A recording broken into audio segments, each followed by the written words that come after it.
Polresta Samarinda diketahui kembali melakukan rekonstruksi kasus pembunuhan yang terjadi pada 4 Mei dini hari di Jalan Imam Bonjol, Kelurahan Pelabuhan Kota Samarinda, dengan melibatkan semua pelaku. Dalam rekonstruksi pun diperlihatkan 52 adegan yang menggambarkan rangkaian kejadian hingga berujung tewasnya korban berinisial DIP yang berusia 35 tahun. Lebih lengkapnya terkait rekonstruksi kasus ini, kita terhubung bersama rekan Gregorius Agung Salmon, jurnalis Tribun Kaltim. Rekan Gregorius, silakan informasi selengkapnya dari Anda. Baik, terima kasih Justina.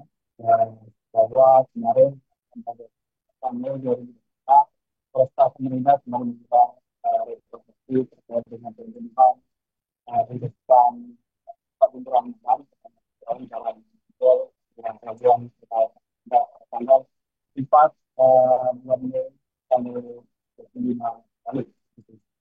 Nah, sebelumnya juga itu telah melakukan rekonstruksi tanggal 7 Februari dan kemarin kami lakukan rekonstruksi ulang.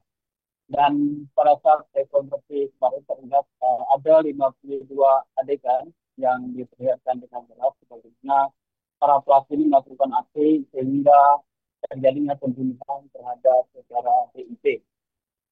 Dan diketahui bahwa mereka para tersangka yang berjumlah 10 orang ini masing-masing memiliki peran masing-masing.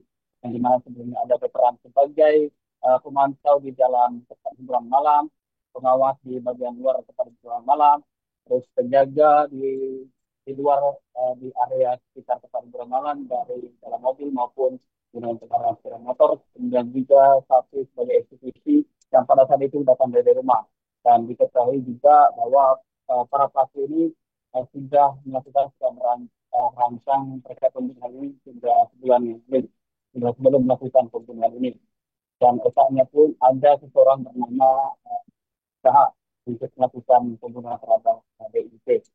Nah, kemarin juga dihadirkan langsung oleh para kuasa hukum terhadap tersangka ini.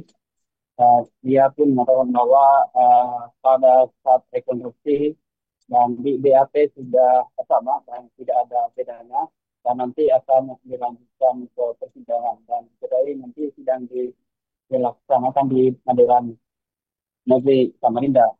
Dan kemarin juga ketika kita menyinggung soal senjata api yang digunakan para tersangka, untuk saat ini pihak kepolisian belum bisa menyampaikan terkait dengan asal usul dan masih dilakukan uji laboratorium. Dan para tersangka pun akan dikenakan pasal berbeda karena para tersangka ini memiliki peran masing-masing. Dan pasal yang disangkakan kepada seluruh tersangka diketahui pasal 340 KUHP tentang pembunuhan berencana, juga pasal 338 tentang pembunuhan dan pasal 55 KUHP tentang penyertaan serta Undang-Undang Darurat Nomor 12 Tahun 1951 tentang kepemilikan senjata api secara ilegal di Indonesia. Demikian informasi yang kami sampaikan selama kembali ke listing. Terima kasih rekan Gregorius Agung Salmon, jurnalis Tribun Kaltim. Kami nantikan update selanjutnya. Selamat bertugas kembali. Berikut keterangan Kasat Reskrim Polres Samarinda AKP Diki Anggi Pranata selengkapnya. Hari ini kita melaksanakan rekonstruksi terkait perkara 338-340 yang kemarin terjadi. Ya, di sini bertujuan untuk melihat proses terjadinya tindak pidana tersebut mulai adegan per adegannya. Berarti prosesnya terlihat sekali.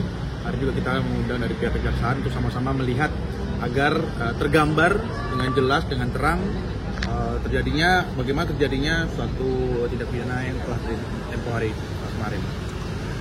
Download Tribun X sekarang, menghadirkan lokal menjadi Indonesia.